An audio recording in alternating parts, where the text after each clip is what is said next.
ذكر وموعظة ونور فيه شفاء للصدور وشفيعنا. أعوذ بالله من الشيطان الرجيم. بسم الله الرحمن الرحيم. الحمد لله رب العالمين، والصلاة والسلام على أشرف الأنبياء والمرسلين وعلى آله وصحبه أجمعين. ما بعد، السلام عليكم ورحمة الله وبركاته.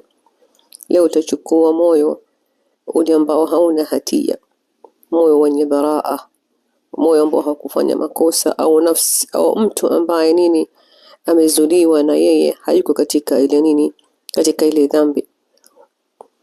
Tutachukua aya Allah subhanahu wa ta'ala anasema, فلما رأى قميصه قد من دبر قال إنه من كيدكن إن كيدكن عظيم. tafsiri ya hii aya, yule mume alipoona nguo ya Yusuf imeraruliwa kwa nyuma, aliyo kwamba Yusuf hana hatia,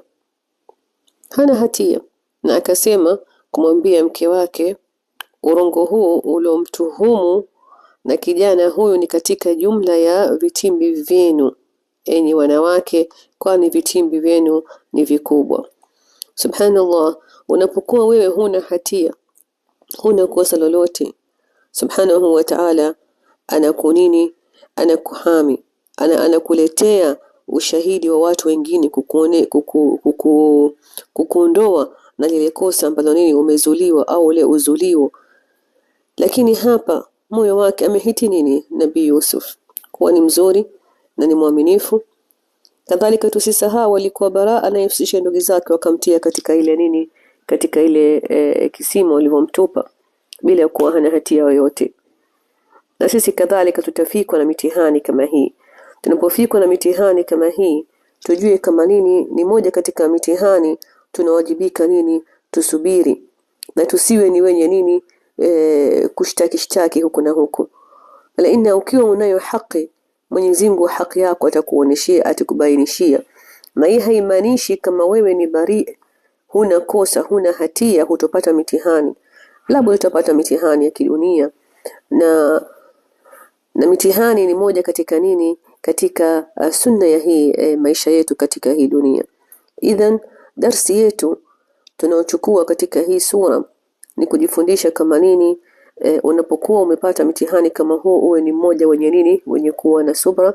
Na kadhalika pia tuziwie huu mdomo pia kusema na haki yako utaipata tu. Na pia kadhalika unapopata na hii kusema nimekosa kitu gani kwa Mwenyezi Mungu, kwa nini kanifika yote haya. Na hii tunatumia sana, mbona mimi, kwa nini si fulani? Mimi nimetulia nyumbani kwangu, mimi na ibada zangu, mimi na amali zangu nazifanya. Vipi leo mimi natuhumiwa kitu kama hichi? Ni kitu ambacho ni sunna ya hii maisha na tutapitia. Tuombe Allah subhanahu wa ta'ala tupitie katika mitihani kama hii, tuwe ni wenye kuwa na subra. Na ushahidi utatoka kama ulivyotoka ushahidi wa Nabii Yusuf.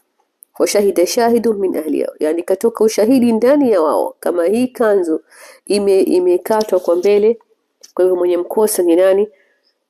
Ni Nabii Yusuf. Lakini kama imekatwa kwa nyuma, ni nani mwenye mkosa? Ni nani? Ni yule mwanamke. Kwa hivyo ushahidi ukatoka pale kwa pale.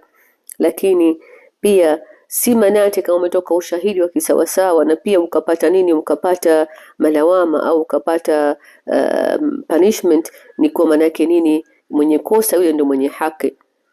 La, itatoka tu siku moja. Ikiwa mtu ana sulta leo, kesho atakuwa hana sulta.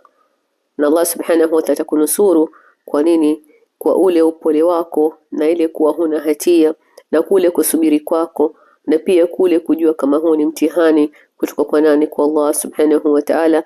Na itapita tu kama iliyopita mengine.